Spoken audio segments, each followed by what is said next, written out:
ലോക്സഭാ തിരഞ്ഞെടുപ്പ് പ്രചാരണം അതിന്റെ പാരമ്യതയിലേക്ക് കടക്കുമ്പോൾ ഇഡിയുടെ അന്വേഷണ കുരുക്കുകൾ മുറുകുകയാണ്. മുഖ്യമന്ത്രിയുടെ മകൾ വീണ വിജയന് ഇനി അധികകാലം നിരപരാധി ചമഞ്ഞ് പാർട്ടിയുടെ സംരക്ഷണയിൽ കഴിയാനാവില്ല എന്ന് ഏതാണ്ട് ഉറപ്പായി കഴിഞ്ഞു.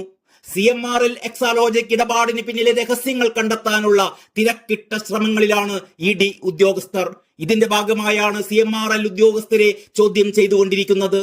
ഇന്നലെ ഉച്ചയോടെ തുടങ്ങിയ CMRL ജീവനക്കാരുടെ ചോദ്യം ചെയ്യൽ ഇന്നലെ രാത്രിയും വൈകിയും പുലർച്ചെ വരെയും തുടരുകയായിരുന്നു. ഇന്നും ചോദ്യം ചെയ്യൽ തുടരുമെന്നാണ് അറിയുന്നത്. CMRL MD ശശിധരൻ കർത്തയോടും ഹാജരാകാൻ ആവശ്യപ്പെട്ടിരുന്നുവെങ്കിലും ആരോഗ്യ പ്രശ്നങ്ങൾ അടക്കമുള്ള കാരണങ്ങൾ പറഞ്ഞ് അദ്ദേഹം ഇന്നലെ ഹാജരായിരുന്നില്ല. CMRL chief finance officer, IT manager, senior IT officer എന്നിവരാണ് ചോദ്യം ചെയ്യലിന് ഇന്നലെ ഹാജരായിരുന്നത്. CMRLും എക്സാലോജി കമ്പനിയും തമ്മിലുള്ള സാമ്പത്തിക ഇടപാടുകളാണ് ഇഡി പരിശോധിച്ചുകൊണ്ടിരിക്കുന്നത്. എക്സാലോജിക്കിനും വീണ വിജയനും CMRLിൽ നിന്ന് 1.72 കോടി രൂപയാണ് ലഭിച്ചിരുന്നത്.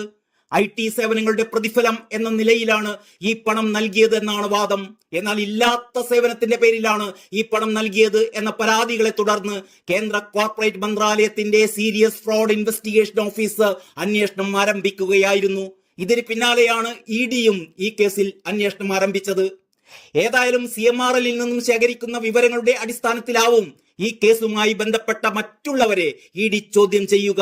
മുഖ്യമന്ത്രിയുടെ മകൾ അടക്കമുള്ളവരെയും വിളിച്ചു വരുത്താനുള്ള നീക്കത്തിലാണ് കേന്ദ്ര അന്വേഷണ ഏജൻസി എന്നാണ് അറിയുന്നത്. NDA സ്ഥാനാർത്ഥികളുടെ തിരഞ്ഞെടുപ്പ് പ്രചാരണത്തിനായി തലസ്ഥാനത്തെത്തിയ പ്രധാനമന്ത്രി നരേന്ദ്രമോദി മുഖ്യമന്ത്രി പിണറായി വിജയനെതിരെയടക്കം രൂക്ഷമായ വിമർശനമാണ് അഴിച്ചുവിട്ടിരുന്നത്. സഹകരണ ബാങ്ക് വിഷയത്തിലും മാസപ്പടി കേസിലുമാണ് മുഖ്യമന്ത്രിക്കെതിരെ പ്രധാനമന്ത്രി വിമർശനം ഉന്നയിച്ചത്. മുഖ്യമന്ത്രിയും മകളും വരെ അഴിമതിയിൽപ്പെട്ടു എന്നാണ് മാസപ്പടി കേസ് ചൂണ്ടിക്കാട്ടി പ്രധാനമന്ത്രി പറഞ്ഞത്. മാസപ്പടി കേസ് അന്വേഷണത്തിന് തടയിടാൻ സംസ്ഥാന സർക്കാർ ശ്രമിക്കുന്നുവെന്നും കൂടി മോദി പറഞ്ഞു വെച്ചു. BJPക്ക് ചെയ്യുന്ന ഓരോ വോട്ടും അഴിമതിക്കെതിരെയാണ്. കേരളത്തിലെ ഓരോ വീടുകളിലും മോദിയുടെ സന്ദേശം എത്തിക്കണമെന്നും ആവശ്യപ്പെട്ടാണ് പ്രധാനമന്ത്രി പ്രസംഗം അവസാനിപ്പിച്ചത്.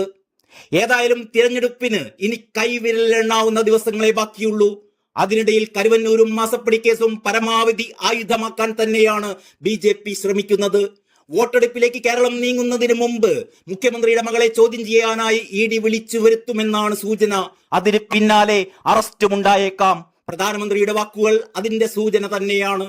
സീരിയസ് ഫ്രോഡ് ഇൻവെസ്റ്റിഗേഷൻ സംഘവും വീണയെ ഇതുവരെ ചോദ്യം ചെയ്തിട്ടില്ല എന്നോർക്കണം. 12 സ്ഥാപനങ്ങളിൽ നിന്നും ഇതിനോടകം സാമ്പത്തിക ഇടപാടിന്റെ രേഖകൾ ഉൾപ്പെടെ SFIO ശേഖരിച്ചിട്ടുണ്ട്. ഇത് വിശദമായി പരിശോധിച്ചുകൊണ്ടിരിക്കുകയാണ് അവർ.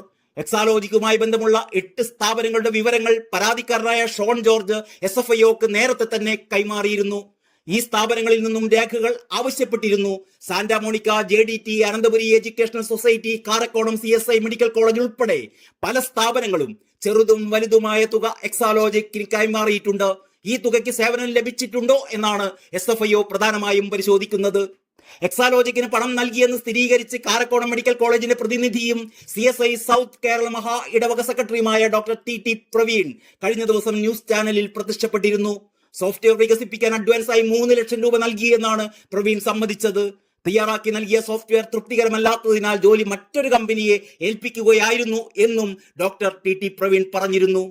എക്സാലോജിക്കിന് മാസപ്പടി വഴി അനധികൃതമായി ലഭിച്ച കോടികൾ അഴിമതി പണമാണെന്ന് തെളിഞ്ഞാൽ അത് വീണ വിജയനും മാത്രമല്ല മുഖ്യമന്ത്രിക്കും കുരുക്കാകും.